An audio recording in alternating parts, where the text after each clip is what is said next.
Good morning students. അപ്പോൾ നമുക്ക് നമ്മുടെ നെക്സ്റ്റ് ക്ലാസ്സിലോട്ട് പോവാം കേട്ടോ.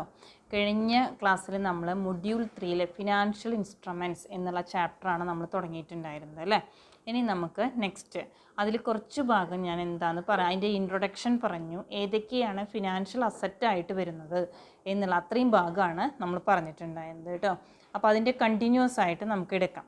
ഇനി നമ്മൾ എടുക്കാൻ പോകുന്നത് പ്രൈമറി മാർക്കറ്റ് ഇൻസ്ട്രുമെൻറ്റ്സ് ഏതൊക്കെയാണ്, primary market and secondary market instruments.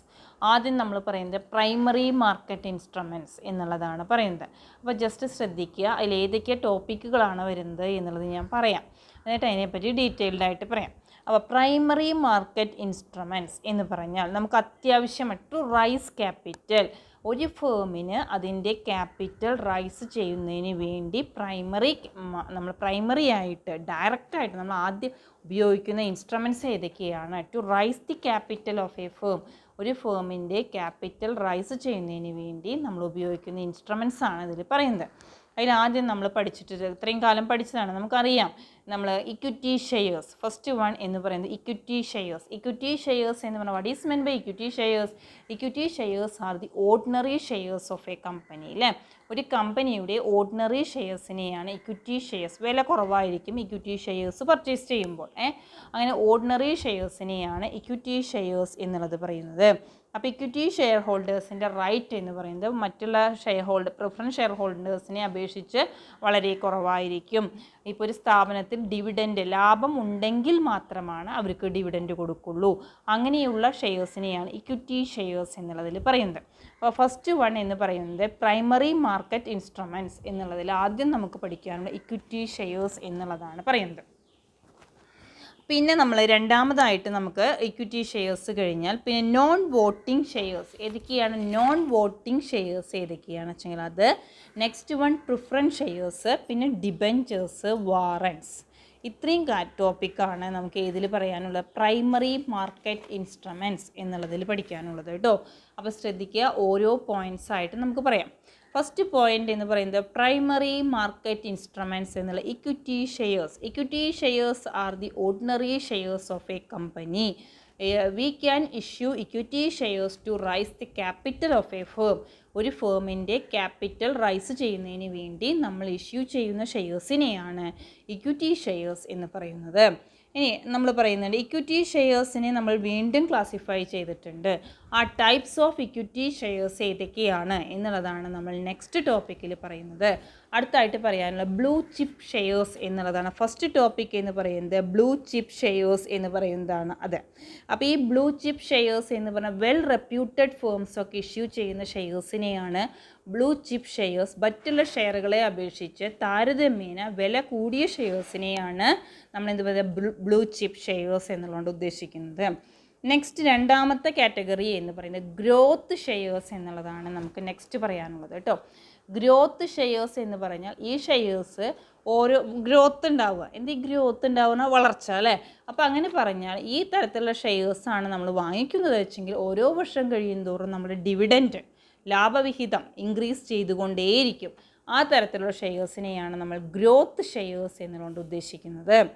പിന്നെ പറയുന്നതാണ് ഇൻകം ഷെയർസ് എന്നുള്ളതാണ് പറയുന്നത്. ഇൻകം ഏണിങ്, ഡിവിഡൻറ്റ് ഏൺ ചെയ്യാൻ വേണ്ടി മാത്രം, വേറെ കാര്യങ്ങളൊന്നുമില്ല, അതിനെയാണ് ഇൻകം ഷെയർസ് എന്ന് പറയുന്നത്. പിന്നെ നെക്സ്റ്റ് ടോപ്പിക്കാണ് സൈക്ലിക്കൽ ഷെയർസ് എന്ന് പറയുന്നത്. സൈക്ലിക്കൽ ഷെയർസ് എന്ന് പറഞ്ഞാൽ ഈ നമ്മൾക്ക് വില നിശ്ചയിക്കാൻ പറ്റില്ല. ഇപ്പോൾ ഓരോന്നിൻ്റെ ഗോൾഡ്, അപ്പം നമുക്ക് പറയാം ഗോൾഡിൻ്റെ വില എന്ന് പറയുന്നത് എന്നും നമ്മളല്ലല്ലോ തീരുമാനിക്കുക. ഓരോ ദിവസവും ആ വിലയിൽ വ്യത്യാസം വന്നുകൊണ്ടിരിക്കും അല്ലേ. അപ്പോൾ അങ്ങനെ നമുക്ക് സൈക്ലിക്കലായിട്ട് നമ്മൾക്ക് തീരുമാനിക്കാൻ പറ്റില്ല വില. അതെങ്ങനെയാണോ അതിൻ്റെ റേറ്റ് വരുന്നത് വെച്ചെങ്കിൽ അതിനനുസരിച്ചിട്ട് ആണ് നമ്മളതിൻ്റെ കാര്യങ്ങൾ ചെയ്യുന്നത്. അങ്ങനെയുള്ളതിനെയാണ് സൈക്ലിക്കൽ ഷെയർസ്. നമ്മൾക്ക് യാതൊരൊന്നും തീരുമാനിക്കാൻ പറ്റില്ല. എങ്ങനെയാണോ ഗോൾഡിൻ്റെ ഇപ്പോൾ ഒരു സ്വർണ്ണത്തിന് വില നോക്കുമ്പോൾ ഓരോ ദിവസവും ഓരോ റേറ്റാണ് വരുന്നത് അല്ലേ. അപ്പോൾ അതെങ്ങനെയാണോ അവിടെ നമ്മൾ ഇതിൽ തീരുമാനങ്ങൾ വരുന്നത് വെച്ചെങ്കിൽ അതിനനുസരിച്ചിട്ട് ആണ് അതിൽ ചേഞ്ചസ് വരുന്നത് അല്ലേ. അപ്പോൾ അങ്ങനെയുള്ളതിനെയാണ് സൈക്ലിക്കൽ ഷെയർസ് എന്ന് പറഞ്ഞാൽ നമ്മൾക്ക് തീരുമാനിക്കാൻ പറ്റില്ല. എങ്ങനെയാണോ നിയമിച്ചെങ്കിൽ അതിനനുസരിച്ചിട്ട് ഷെയറിൻ്റെ വാല്യൂ നമ്മൾ ഫിക്സ് ചെയ്യുന്നു. അതിനെയാണ് സൈക്ലിക്കൽ ഷെയർസ് എന്ന് പറയുന്നത്. പിന്നെ നെക്സ്റ്റ് പറയുന്നതാണ് ഡിഫെൻസീവ് ഷെയർസ് എന്ന് പറയുന്നതാണ് കേട്ടോ. നമ്മൾക്ക് ഇഷ്ടമുള്ള കാര്യം നമ്മൾ തീരുമാനിക്കുന്നു. ആരുടെ അഭിപ്രായം ഒന്നും ചോദിക്കാതെ നമ്മളിപ്പോൾ ഒരു ഫുഡ് ഐറ്റംസൊക്കെ നമ്മൾ ഉണ്ടാക്കുന്നു, അല്ലെ ഓരോ ഐറ്റംസ് നമ്മൾ പ്രിപ്പയർ ചെയ്യുന്നു, പ്രോഡക്റ്റുകൾ നമ്മൾ ഉണ്ടാക്കുന്നു, ആ പ്രോഡക്റ്റിന് ഇത്ര രൂപ കിട്ടണം എന്ന് നമ്മൾ പറയുകയാണ് ചെയ്യുന്നത്. അങ്ങനെയുള്ള ഷെയർസിനെയാണ് ഡിഫെൻസീവ് ഷെയർസ് എന്ന് പറയുന്നത്. അപ്പോൾ മറ്റേത് മാതിരിയല്ല, മറ്റേത് നേരെ ഓപ്പോസിറ്റ്. സൈക്ലിക്കൽ ഷെയർസ് ആണെങ്കിൽ നമ്മൾ യാതൊന്നും തീരുമാനിക്കുന്നില്ല. എങ്ങനെയാണ് ഇപ്പോൾ സ്വർണ്ണത്തിൻ്റെ കാര്യമൊക്കെ പറയുക വെച്ചെങ്കിൽ ഓരോ ദിവസവും എങ്ങനെയാണോ റേറ്റ് വരുന്നത് വെച്ചെങ്കിൽ അതിനനുസരിച്ചിട്ടാണ് നമ്മൾ വിൽക്കുകയും വാങ്ങുകയൊക്കെ ചെയ്യുന്നത്. അതിനെയാണ് സൈക്ലിക്കൽ ഷെയർസ് എന്ന് പറയുന്നത്. ഡിഫെൻസീവ് ഷെയർസ് എന്ന് പറഞ്ഞാൽ നമ്മളുടെ ഇഷ്ടത്തിനനുസരിച്ച് സാധനങ്ങൾ വാങ്ങുകയും വിൽക്കുകയും ഒക്കെ ചെയ്യുന്നതിനെയാണ് ഡിഫെൻസീവ് ഷെയർസ് എന്ന് പറയുന്നത്. നെക്സ്റ്റ് വൺ ആണ് speculative shares. Speculation, what is meant by speculation? ഊഹക്കച്ചവടം അല്ലേ. അപ്പം നമ്മൾ ചിലപ്പോൾ ലാഭം കിട്ടാം, ചിലപ്പോൾ നഷ്ടമാകും. ആ തരത്തിലുള്ള ഷെയർസിനെയാണ് നമ്മൾ എന്ത് പറയുന്നത്? സ്പെക്കുലേറ്റീവ് ഷെയർസ് എന്ന് പറയുന്നത്. പിന്നെ നെക്സ്റ്റ് പറയുന്നതാണ് സ്റ്റാൾ വാർഡ്സ് എന്ന് പറയുന്നതാണ്. സ്റ്റാൾ വാർഡ്സ് പറഞ്ഞാൽ ദൃഢനിശ്ചയമാണ് പറയുന്നത്. മറ്റുള്ള എന്താണ് സ്റ്റാൾ വാർഡ്സ് പറഞ്ഞാൽ നമ്മൾ എന്ത് ചെയ്യുകയാണ് ചെയ്യുന്നത്?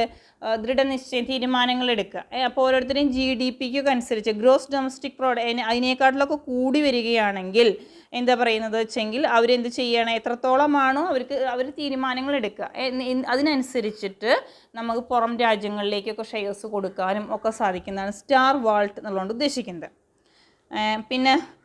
പിന്നെ ഫാസ്റ്റ് ഗ്രോവേഴ്സ് പറഞ്ഞാൽ എളുപ്പത്തിൽ that grow at 20%, 25% in N year, 2025 അനുസരിച്ച് ഗ്രോത്ത് റേറ്റ് ഉണ്ടാവുന്ന തരത്തിലുള്ള. പിന്നെ ഫാസ്റ്റ് ഗ്രോവേഴ്സ് പറഞ്ഞാൽ വേഗത്തിൽ ഉണ്ടാവുന്നതാണ്. പിന്നെ സ്ലോ ഗ്രോവേഴ്സ്, അതിലൊക്കെ അർത്ഥം തന്നെ ഉണ്ട്. പിന്നെ ടേൺ അറൗണ്ട്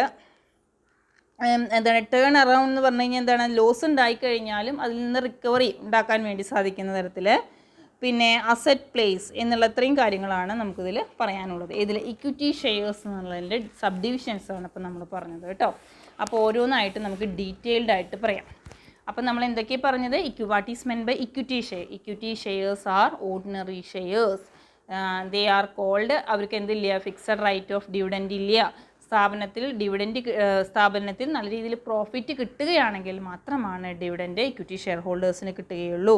എല്ലാ തരത്തിലും പ്രിഫറൻസ് ഉള്ള വാക്കിൽ തന്നെ ഉണ്ട് അല്ലേ? പ്രിഫറൻസ് ഷെയർ ഹോൾഡേഴ്സ്, എല്ലാറ്റിലും പ്രിഫറൻസ് ഉള്ളവരെയാണ് പ്രിഫറൻസ് ഷെയർ ഹോൾഡേഴ്സ് എന്നുള്ളത് നമ്മൾ ഉദ്ദേശിക്കുന്നത്. പിന്നെ ഇക്വിറ്റി ഷെയർസിനെ നമ്മൾ പലതരത്തിൽ ക്ലാസിഫൈ ചെയ്യുന്നു. ക്ലാസിഫിക്കേഷൻ ഓഫ് ഇക്വിറ്റി ഷെയർസ് ആണ് പിന്നെ നമ്മൾ പറഞ്ഞത് അല്ലേ. അപ്പോൾ ക്ലാസിഫിക്കേഷൻ ഓഫ് ഇക്വിറ്റി ഷെയർസിൽ നമുക്ക് പറയാനുള്ള ബ്ലൂ ചിപ്പ് ഷെയർസ് ആണ് ആദ്യം പറഞ്ഞത്. ബ്ലൂ ചിപ്പ് ഷെയർസ് എന്ന് പറഞ്ഞാൽ നമ്മൾ എന്ത് പറഞ്ഞു? ബ്ലൂ ചിപ്പ് ഷെയർസ് പറഞ്ഞാൽ ഷെയറിൻ്റെ വാല്യൂ വളരെ വില കൂടിയ ഷെയർസിനെയാണ് ബ്ലൂ ചിപ്പ് ഷെയർസ് എന്നുള്ളത്. വലിയ കമ്പനീസാണ് അത് ഇഷ്യൂ ചെയ്യുന്നത്. നെക്സ്റ്റ് വൺ ഗ്രോത്ത് ഷെയർസ് പറഞ്ഞാൽ ഓരോ വർഷം കഴിയുന്തോറും ഡിവിഡൻറ്റിൻ്റെ റേറ്റ് കൂടി വരിക. കാരണം സ്ഥാപനത്തിന് മൊത്തം ഗ്രോത്ത് ഉണ്ടായാലാണല്ലോ നമുക്ക് നല്ല രീതിയിൽ ഡിവിഡൻഡ് ഉണ്ടാക്കാൻ വേണ്ടി സാധിക്കുകയുള്ളൂ. ആ തരത്തിലുള്ള ഷെയർസിനെയാണ് നമ്മൾ ഗ്രോത്ത് ഷെയർസ് എന്നുള്ളത് ഉദ്ദേശിക്കുന്നത്. പിന്നെ അടുത്തതാണ് ഇൻകം ഷെയർസ് എന്നുള്ളതാണ് പറയുന്നത്. കിട്ടുന്ന ഇൻകം മുഴുവൻ ഡിവിഡൻഡ് കൊടുക്കാൻ വേണ്ടി ഉപയോഗിക്കുക, വേറെ എക്സ്ട്രാ എവിടേക്കും മാറ്റി വയ്ക്കുന്നില്ല. ആ തരത്തിലുള്ള ഷെയർസിനെ നമ്മൾ ഇൻകം ഷെയർസ് എന്ന് പറയുന്നു. പിന്നെ സൈക്ലിക്കൽ ഷെയർസ് പറഞ്ഞു കഴിഞ്ഞാൽ നമുക്ക് യാതൊരു തരത്തിലുള്ള റൈറ്റും ഇല്ല. എങ്ങനെയാണോ മറ്റുള്ള ദിക്കുകളിലൊക്കെ ഫോളോ ചെയ്യുന്നത്, മാർക്കറ്റിൽ എങ്ങനെയാണോ അതിനനുസരിച്ച് മാത്രമേ നമുക്ക് തീരുമാനങ്ങൾ എടുക്കാൻ സാധിക്കുകയുള്ളൂ. ആ തരത്തിലുള്ള ഷെയർസിനെയാണ് സൈക്ലിക്കൽ ഷെയർസ് എന്ന് പറയുന്നത്. നെക്സ്റ്റ് വൺ ഡിഫെൻസീവ് ഷെയർസ് എന്ന് പറഞ്ഞാൽ എന്താ ഉദ്ദേശിക്കുന്നത്? What is meant by defensive? അപ്പം നമ്മൾക്ക് എല്ലാറ്റിനുള്ള റൈറ്റ്, സാധനങ്ങൾ പ്രൊഡ്യൂസ് ചെയ്യണമെങ്കിലും വേണ്ടാന്ന് വെക്കണമെങ്കിലും ഒക്കെ നമുക്ക് റൈറ്റ് ഉള്ളതിനെയാണ് ഡിഫെൻസീവ് ഷെയർസ് എന്ന് പറയുന്നത്. നെക്സ്റ്റ് വൺ സ്പെക്കുലേഷൻ പറഞ്ഞാൽ ഊഹക്കച്ചവടം അല്ല, അതിനനുസരിച്ചുള്ളതിനെ സ്പെക്കുലേറ്റീവ് ഷെയർസ് എന്ന് പറയുന്നു. പിന്നെ ചെറിയ ടേംസാണ് stalwarts, fast growers, slow growers, turn around, asset plays. ഇത്രയും കാര്യങ്ങളാണ് നമ്മളിതിൽ പറയുന്നത്. അപ്പോൾ ഓരോ ടോപ്പിക്കുകളായിട്ട് നമുക്ക് തുടങ്ങാം. First one, primary market instruments. The following are the important instruments used to raise capital for the new or primary market. First one underline ചെയ്തോളൂ. Equity share, preference share, debentures, bonds. പിന്നെ bond, equity shares and preference shares are included in ownership capital. Debentures, bonds are included in ഡെപ്റ്റ് capital. ഇതൊക്കെയാണ് അതിൽ വരുന്നത്. അപ്പോൾ നമ്മൾ ഏതൊക്കെയാണ് നമ്മൾ പഠിക്കാനുള്ളതെന്ന് പറയൂ. The following are the important instruments used. നമ്മൾ എന്തിനു വേണ്ടിയാണ് ഈ ഇൻസ്ട്രുമെൻറ്റ്സ്, ഫിനാൻഷ്യൽ ഇൻസ്ട്രുമെൻറ്റ്സ് എന്തിനു വേണ്ടി നമ്മൾ യൂസ് ചെയ്യുന്നു? To raise the capital of a firm. അല്ലെ, ഫേമിൻ്റെ ക്യാപിറ്റൽ റൈസ് ചെയ്യുന്നതിന് വേണ്ടി നമ്മൾ ഉപയോഗിക്കുന്ന ഫിനാൻഷ്യൽ ഇൻസ്ട്രുമെൻ്റ് അല്ലേ. The following are the important instrument use to raise capital from the new or primary market. അതിൽ വരുന്ന equity shares, preference shares, debentures, bonds അല്ലേ. Equity shares and preference shares are included in ownership capital. Debentures and bonds are included in ഡെപ്റ്റ് capital. ക്യാപിറ്റലിനെ നമ്മൾ രണ്ടായിട്ട് divide ചെയ്യണം, ownership ക്യാപിറ്റലും ഡെപ്റ്റ് ക്യാപിറ്റലും. Ownership capital എന്ന് പറഞ്ഞാൽ അതിൽ ഇക്വിറ്റി ഷെയർസും പ്രിഫറൻസ് ഷെയർസും, നേരെ മറിച്ച് ഡെപ്റ്റ് കടം മേടിക്കുക അല്ലേ, കടം വരുന്നതിൽ വരുന്നതാണ് ഡിബഞ്ചേഴ്സും ബോൺസുമാണ് അതിൽ വരുന്നത്. ഇനി ആദ്യത്തെ നോക്കുക. First one equity shares. Equity shares എന്ന് പറഞ്ഞാൽ എന്തൊക്കെയാണ് നമുക്ക് പഠിക്കാനാണ്. These are ordinary shares. Ordinary ഷെയർസിനെയാണ് നമ്മൾ ഇക്വിറ്റി ഷെയർസ് എന്ന് പറയുന്നത്. These shares do not carry any preferential right in respect of dividend or repayment of capital. Dividend on equity shares is paid. എപ്പോൾ? After the payment of preference share ഹോൾഡേഴ്സിനൊക്കെ dividend കൊടുത്തതിന് ശേഷം മാത്രമാണ് equity share ഹോൾഡേഴ്സിന് dividend കൊടുക്കുന്നുള്ളൂ. അപ്പോൾ അതാണ് dividend on equity shares is paid after the payment of fixed rate of dividend to preferential shareholders. അപ്പോൾ equity shareholders എന്ന് പറഞ്ഞാൽ സാധാരണ ഷെയർസാണ്, അവർക്ക് ഡിവിഡൻഡ് കിട്ടും എന്നുള്ള കാര്യം നമുക്ക് ഉറപ്പിക്കാൻ വേണ്ടി സാധിക്കുകയില്ല. The right of dividend on equity shares is not fixed. Dividend varies according to profit earned by the company. എത്രത്തോളമാണോ പ്രോഫിറ്റ് കിട്ടുന്നത് വെച്ചെങ്കിൽ അതിനനുസരിച്ച് വ്യത്യാസപ്പെടുന്നുണ്ട്. If a company has earned no profit, equity shareholders will not get any dividend. നമുക്കറിയാം, കമ്പനിക്ക് profit ഉണ്ടായിട്ടില്ലെങ്കിൽ equity share ഹോൾഡേഴ്സിന് യാതൊരു തരത്തിലുള്ള ഡിവിഡൻറ്റും കിട്ടുന്നില്ല എന്നുള്ളതൊക്കെയാണ് നമുക്കറിയാവുന്ന കാര്യങ്ങളാണ് പറയുന്നത്. പിന്നെ equity shares can be classified as follows. Equity ഷെയർസിനെ നമുക്ക് എങ്ങനെയൊക്കെയാണ് അതിനെ ക്ലാസിഫൈ ചെയ്യാൻ വേണ്ടി സാധിക്കുക. First one blue chip shares.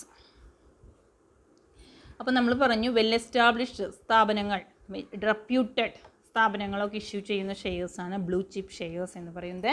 ആ ഷെയർസിൻ്റെ വാല്യൂ വളരെ കൂടുതലായിരിക്കും. നോക്കുക, well reputed, matured and well established companies which have a good track records of earning and dividend payout are known as blue chip companies. Blue chip companies are financially sound. Financially sound companies ആണ്. Investors have good confidence on about these companies. ഇൻവെസ്റ്റേഴ്സിന് നല്ല confidence ഉണ്ട് അല്ലേ. അപ്പോൾ these shares are issued blue chip companies are called. അങ്ങനത്തെ ഷെയർസിനെയാണ് blue chip shares എന്നുള്ളതുകൊണ്ട് ഉദ്ദേശിക്കുന്നത്. The price of blue chip companies are normally high. അത് നമുക്കറിയാം, അതിൻ്റെ പ്രൈസ് വളരെ കൂടുതലായിരിക്കും. നെക്സ്റ്റ് വൺ ഗ്രോത്ത് ഷെയർസ് എന്നുള്ളതാണ് പറയാനുള്ളത്. ഗ്രോത്ത്, ഓരോ വർഷം കഴിയുന്തോറും ഗ്രോത്ത്, അപ്പോൾ അതിനനുസരിച്ച് ഡിവിഡൻഡ് റൈറ്റും കൂടുകയാണ് ചെയ്യുന്നത്. These are the shares issued by growing companies. These companies have a wide scope for development. They expand their business or reinvesting. Expand ചെയ്യുന്നു അല്ലേ, കാശ് ഇങ്ങനെ റീഇൻവെസ്റ്റ് ചെയ്യുക. They are earning for profitable channel. Their performance more than average. So it has a good standing in the market. The shares of the growth companies are more or less same as blue chip company. ഉദാഹരണമായിട്ട് നമുക്ക് എന്ത് പറയാം, Reliance കമ്പനിയാണ് നമ്മളതിന് എക്സാമ്പിളായിട്ട് പറയുന്നത്. Next one income shares എന്നുള്ളതാണ് അടുത്ത topic പറയാനുള്ളത്. certain companies are not going to reinvest their earnings for further എക്സ്പാൻഷന് വേണ്ടിയൊന്നും റീഇൻവെസ്റ്റ് ചെയ്യുന്നില്ല. കിട്ടിയ കാശ് മുഴുവനും ഡിവിഡൻ്റായിട്ട് ഷെയർ ഹോൾഡേഴ്സിന് കൊടുക്കുന്നു. അങ്ങനത്തെ കമ്പനീസിനെയാണ് നമ്മൾ ഇൻകം ഷെയർസ് എന്നുള്ളത് ഉദ്ദേശിക്കുന്നത്. Certain companies are not going to reinvest their earnings for further expansion. Their operations are in steady position. These companies distribute the entire earnings as dividend. കിട്ടുന്നത് മൊത്തം ഡിവിഡൻ്റായിട്ട് കൊടുക്കുകയാണ് ചെയ്യുന്നത്. Such company shares are known as income shares. അവരെയാണ് നമ്മൾ income shares എന്നുള്ളതുകൊണ്ട് ഉദ്ദേശിക്കുന്നത്. Next one cyclical shares എന്നുള്ളതാണ് പറയുന്നത്. സൈക്ലിക്കൽ ഷെയർസ് എന്താണെന്ന് ഞാൻ പറഞ്ഞു തന്നു. സൈക്ലിക്കൽ ഷെയർസ് എന്ന് പറഞ്ഞു കഴിഞ്ഞാൽ എന്താ ഉദ്ദേശിക്കുന്നത്, നമ്മളെ വില നമ്മൾ നിശ്ചയിക്കുന്നില്ല, മാർക്കറ്റിൽ തീരുമാനിക്കുന്നു, അത് നമുക്ക് അപ്രൂവ് ചെയ്യുക, അത്ര മാത്രമേ സാധിക്കുകയുള്ളൂ. It is if the value of shares are fluctuating due to cyclical fluctuation in the market. മാർക്കറ്റിലുണ്ടാകുന്ന വ്യത്യാസത്തിനനുസരിച്ച് ഷെയറിൻ്റെ വാല്യൂ, ഇപ്പോൾ ചിലപ്പോൾ നമ്മൾ നമുക്ക് നഷ്ടം സംഭവിക്കാം. വില വളരെ കൂടിയിട്ടുണ്ടായിരുന്നു, പക്ഷേ കുറച്ച് കഴിഞ്ഞപ്പോൾ അതിൻ്റെ വില കുറയും. നമ്മൾ വാങ്ങിക്കുമ്പോൾ വില കൂടിയിട്ടായിരുന്നു, പിന്നെ അതിൻ്റെ വില കുറഞ്ഞു, അപ്പോൾ നമുക്ക് നഷ്ടം സംഭവിക്കാം അല്ലേ. അപ്പോൾ അതാണ് പറയുന്നത്, if the value of the shares are fluctuating due to cyclical fluctuation in the market such shares are known as, അതിനെയാണ് നമ്മൾ എന്ത് പറയുന്നത്, സൈക്ലിക്കൽ ഷെയർസ് എന്ന് പറയുന്നത്. During the boom period, the companies perform well, and in depressed period, these companies shows a decline trend. Boom period പറഞ്ഞാൽ നല്ല period, growth പീരീഡിൽ നല്ല ഇതുണ്ടായിരിക്കും. അതുപോലെ ഡിക്ലൈൻ ആയിക്കഴിഞ്ഞാൽ കമ്പനി താണു കഴിഞ്ഞ് കഴിഞ്ഞാൽ performance shows a decline trend.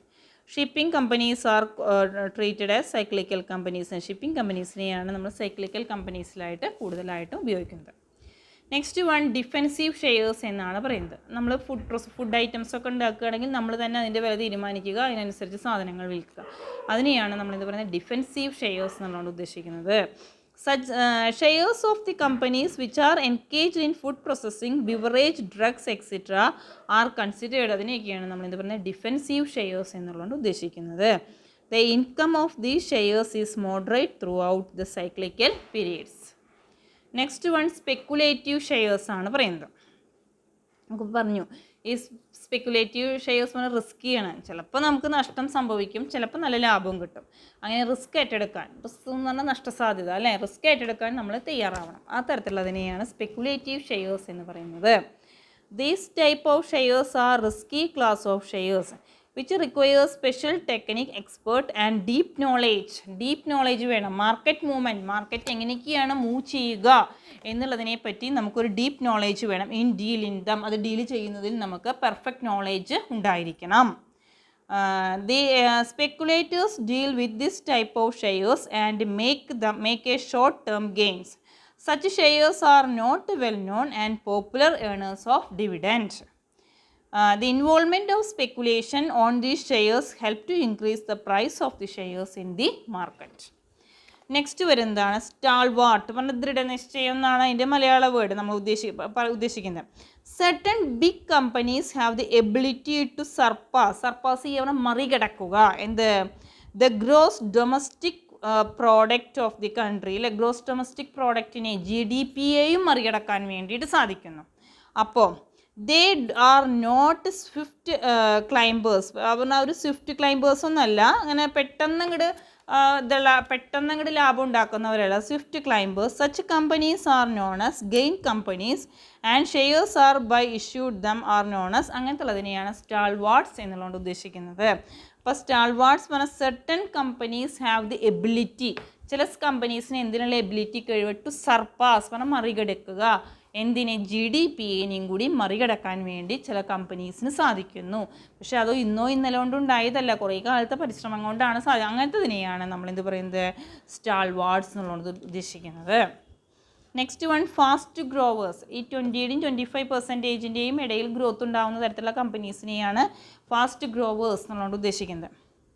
It is the shares of small aggressive companies that grow at to 20% to 25% in a year. 20-25% ഇടയിൽ ഗ്രോത്ത് ഉണ്ടാവാൻ വേണ്ടി സാധിക്കുന്ന കമ്പനികളെയാണ് ഫാസ്റ്റ് ഗ്രോവേഴ്സ് എന്നുള്ളത് ഉദ്ദേശിക്കുന്നത്. ഇനി സ്ലോ ഗ്രോവേഴ്സ്, അവർക്ക് പതുക്കെ പറ്റുള്ളൂ. These are the shares of large and aging companies. Their growth rate is lower than gross domestic product of a country. വളരെ കുറച്ച് മാത്രം, ഗ്രോസ് ഡൊമസ്റ്റിക് പ്രോഡക്റ്റിനേക്ക് അപേക്ഷിച്ച് വളരെ കുറച്ച് മാത്രമാണ് ഗ്രോത്ത് ഉണ്ടാക്കാൻ വേണ്ടി സാധിക്കുന്നുള്ളൂവെങ്കിൽ അതിനെയാണ് സ്ലോ ഗ്രോവേഴ്സ് എന്നുള്ളത് ഉദ്ദേശിക്കുന്നത്. പിന്നെ turn around. These are the shares of the company loss ഉണ്ടാവുകയും show the signs of recovery, അതിൽ നിന്ന് റിക്കവർ ചെയ്യാൻ വേണ്ടി സാധിക്കുക. അങ്ങനത്തെ ഉള്ളതിനെയാണ് ടേൺ അറൗണ്ട് കമ്പനീസ് എന്ന് ഉദ്ദേശിക്കുന്നത്. പിന്നെ asset plays. These are the shares of the companies which have valuable asset and investors overlook their shares. നല്ല രീതിയിൽ അസറ്റ് ഉള്ള, അപ്പോൾ ഇൻവെസ്റ്റേഴ്സ് അവരുടെ ഷെയർസ് വാങ്ങിക്കുന്നു, കാരണം ഇത്രയും അസറ്റ് ഉള്ളത് കണ്ടിട്ട്, ആസ്തി കണ്ടിട്ട്. അതിനെയാണ് അസറ്റ് പ്ലേസ് എന്നുള്ളത് ഉദ്ദേശിക്കുന്നത്. അപ്പോൾ നിങ്ങൾക്ക് ക്ലിയർ ആയിട്ടുണ്ടാവും എന്ന് വിചാരിക്കുന്നു കേട്ടോ. അപ്പോൾ നമ്മളിവിടെ പറഞ്ഞത്, ഈ ടോപ്പിക്കിൽ പറഞ്ഞത് ഇക്വിറ്റി ഷെയർസ് എന്താണെന്ന് പറഞ്ഞു. ഇക്വിറ്റി ഷെയർസ് മീൻസ് ഓർഡിനറി ഷെയർസിനെയാണ് നമ്മൾ ഇക്വിറ്റി ഷെയർസ് എന്ന് പറയുന്നത് അല്ലേ. അവർക്ക് എന്തില്ല, ഫിക്സഡ് റേറ്റ് ഓഫ് ഡിവിഡൻറ്റ് ഇല്ല. പ്രിഫറൻസ് ഷെയർ ഹോൾഡേഴ്സ് ആണെങ്കിൽ അവർക്ക് നമ്മൾ ഫിക്സഡ് റേറ്റ് ഓഫ് ഡിവിഡൻറ്റ് കൊടുക്കും. ഈ പ്രിഫറൻസ് ഷെയർ ഹോൾഡേഴ്സിനും ഡിവിഡൻറ്റ് കൊടുത്തു കഴിഞ്ഞ് കമ്പനിയിൽ ലാഭം നിൽക്കുകയാണെങ്കിൽ മാത്രമാണ് ഇക്വിറ്റി ഷെയർ ഹോൾഡേഴ്സിന് ഡിവിഡൻറ്റ് കൊടുക്കുന്നുള്ളൂ. അങ്ങനത്തെ ഓർഡിനറി ഷെയർസിനെയാണ് നമ്മൾ എന്ത് പറയുന്നത്, ഇക്വിറ്റി ഷെയർസ് എന്ന് പറയുന്നത്. Next, what are the types of equity shares ആണ് നമ്മൾ പറഞ്ഞത്. അതിൽ നമ്മൾ പറഞ്ഞതൊക്കെ ബ്ലൂ ചിപ്പ് ഷെയർസ് പറഞ്ഞു, ഗ്രോത്ത് ഷെയർസ് പറഞ്ഞു, income shares, cyclical shares, defensive shares, speculative shares, stalwarts, പിന്നെ fast growers, slow growers, turn around, asset plays. ഇത്രയും കാര്യങ്ങളാണ് നമ്മളതിൽ എക്സ്പ്ലെയിൻ ചെയ്തത്. ക്ലിയർ ആയിട്ടുണ്ടാവും എന്ന് വിചാരിക്കുന്നു. ഇനി നെക്സ്റ്റ് നോക്കുക, നോൺ വോട്ടിംഗ് ഷെയർസ് എന്നുള്ളതാണ് നെക്സ്റ്റ് പറയാമെന്നുള്ള. പ്രൈമറി മാർക്കറ്റ് ഇൻസ്ട്രുമെൻറ്റ്സ് ആണ് നമ്മൾ പറഞ്ഞു തുടങ്ങിയിരുന്നത്. അതിൽ രണ്ടാമത്തെയാണ് non voting shares. As per section 86 of the companies act, company are permitted to issue a new class of shares named. പുതിയൊരു ക്ലാസ് ഓഫ് ഷെയർസിനെയാണ് നോൺ വോട്ടിംഗ് ഷെയർസ് എന്ന് പറയുന്നത്. Non voting shares have all the features of equity shares. എല്ലാ ഫീച്ചേഴ്സും ഉണ്ട് equity, with the exemption. എന്താ എക്സംഷനിൽ? That it has no voting right. Exemption equity ഷെയർസിൻ്റെ മാതിരി എല്ലാ തരത്തിലുള്ള റൈറ്റ്സും ഉണ്ട്, പക്ഷെ അവർക്ക് എന്തില്ല? നോ വോട്ടിംഗ് റൈറ്റ് ഇല്ല. The total of non-voting shares should not exceed 25% of voting equity shares. Section 86A of the Companies Act gives the following provision related to issue of non-voting shares issue ചെയ്യുമ്പോൾ താഴെ പറയുന്ന provisions ആണ് നമ്മൾ നോക്കാനുള്ളത്. First provision എന്ന് പറയുന്നത്, no company shall issue equity share capital without voting right unless it is authorized by the article and approved by a special resolution. നമ്മൾ പറഞ്ഞിട്ടുണ്ട് ഒരു കമ്പനിയുടെ പ്രധാനപ്പെട്ട memorandum of association, article of association, അതൊക്കെ നിങ്ങൾക്ക് അറിയാമായിരിക്കും അല്ലേ. അപ്പോൾ no company shall issue equity share capital without voting shares unless it is ഇവിടുന്ന് വേണം authorised in the articles or approved by a special resolution in the annual general meeting by a general body. Second, the special resolution should provide. എന്തൊക്കെ കാര്യങ്ങളാണ് special റെസൊല്യൂഷനിൽ provide ചെയ്യുന്നത്? ഒന്ന്, പ്രൈസിൻ്റെ കാര്യം, പിന്നെ എന്താ പറയുന്നത്, ഹയർ ഡിവിഡൻറ്റ്, പിന്നെ എന്താ പറയുന്നത്, any other matter that may be, price എങ്ങനെയാണ്, ഡിവിഡൻറ്റിൻ്റെ കാര്യം, other matter may be prescribed. പിന്നെ മൂന്നാമത്തെ പോയിന്റ് എന്ന് പറയുന്നത്, no company shall permitted to convert equity share capital with voting right in to equity share capital without voting right. അതിനുള്ള അങ്ങോട്ടും ഇങ്ങോട്ടും കൺവേർട്ട് ചെയ്യാൻ വേണ്ടി no company shall be permitted. ഒരു കമ്പനിയെയും പെർമിറ്റ് ചെയ്യുന്നില്ല. എന്തിന് പെർമിറ്റ് ചെയ്യുന്നില്ല? No company shall be permitted to convert in equity share capital with voting right in to equity share capital without voting right. പിന്നെ all member holding shares without voting right shall be entitled bonus shares or right issue without voting right. All right member other than right to vote the resolution placed before the company on its മീറ്റിങ്ങിൽ എങ്ങനെയാണോ പാസ്സാക്കിയിരിക്കുന്നത് എങ്കിൽ അതിനനുസരിച്ച് മാത്രമാണ് നമുക്ക് permission നൽകുന്നത്. അപ്പോൾ അതാണ് രണ്ടാമത്തെ ക്ലാസിഫിക്കേഷനായിട്ട് നമ്മൾ പറഞ്ഞത്, നോൺ വോട്ടിംഗ് ഷെയർസ് എന്നുള്ളതാണ് പറഞ്ഞത്. നെക്സ്റ്റ് ഒരു ടോപ്പിക്കും കൂടി നമുക്ക് പറയാനുള്ളത് പ്രിഫറൻസ് ഷെയർസ് എന്നുള്ളതാണ് നമുക്ക് നെക്സ്റ്റ് പറയാനുള്ളത് കേട്ടോ. ശ്രദ്ധിക്കാം.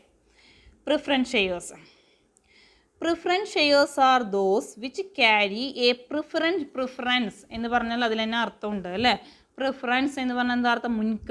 മുൻഗണനയുള്ള ഷെയർസിനെയാണ് നമ്മൾ പ്രിഫറൻസ് ഷെയർസ് എന്ന് പറയുന്നത്.